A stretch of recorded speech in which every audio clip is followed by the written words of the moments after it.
Vēlreiz labdien, cienījuma auditorija, un es jums gribu pastāstīt par manu veiktu pētījumu procesu organizēšanas sistēmas būvniecības optimizēšanai.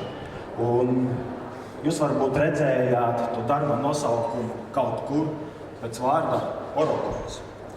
Un jūs uzjautāsiet, kāpēc tieši koks ir mūsu logotība. Un es jums gribu pateikt, ka mēs gribam izbūvēt tādu ekosistēmu, gan ar zināšanu, tā, lai pielietot gan zināšanas, gan iegūto pieredzi, izveidojot jaunas tehnoloģiju, risināt ikdienas problēmas. Cik jūs bieži sastopaties ar to, ka celtniecības darbi tiek iekāvēti vai netiek izpildīti noteikties termiņus? Kur no jums ir taisījis remonts? Noteikti kā visi, ja? Un tieši visi zina, kā būvniecības procesu tik vienkārši nevar apturēt un apstādināt. Ja? Un bieži vien arī ir tādas situācijas mūsu dzīvi, ka risinot var nokļūt tāda situācija, ka nepieciešams vienu otru piesēt. Ja? Un uzņēmums arī dažreiz cenšas to darīt, un vai tik gan pasūtītājs vai gan kāda cita persona par to neuzzinātu. Ja? Un mēs zinām tādus piemērus no pasaules, un es nedomāju, ka kāds no mums tā ir interesēts. Tāpēc es arī daru to, lai nepieļautu kaut kādas kļūdas un palīdzētu būvniekiem. Dzīvojot šajā tehnoloģiju ērā, mēs joprojām izmantojam vectēva tehnoloģijas. Es nevaru saprast, kāpēc mēs joprojām pierakstām uz lapiņām, ja? Tos bieži vien zaudējam un nevaram nodot to informāciju tālāk. Un šodien es jums prezentēšu projektu par to.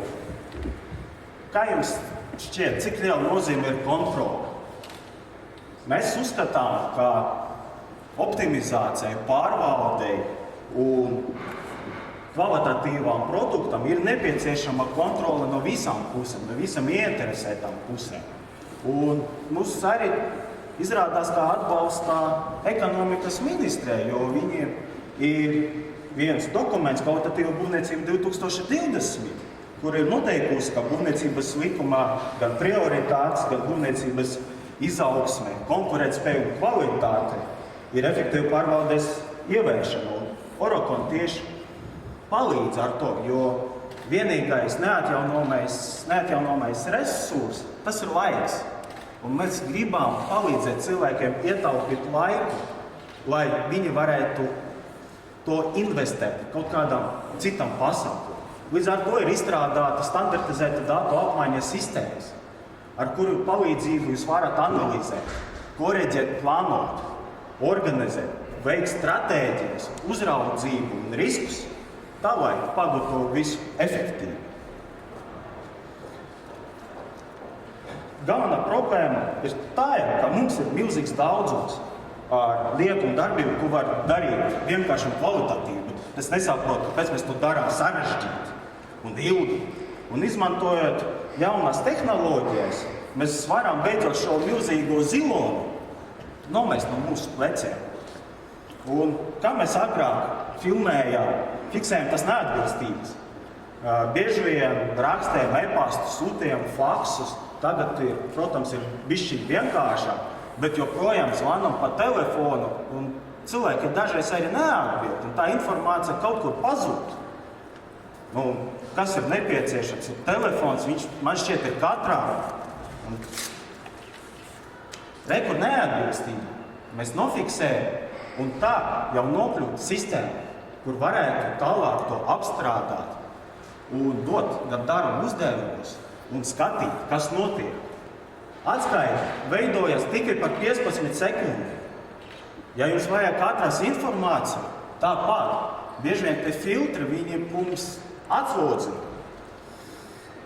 un piefiksējam, un tas viss ir iekšā sistēma. Un tas nozīmē, ka mēs vienkārši varam pārvaldīt, iegūstēt plašu skatu par ko, kas notiek.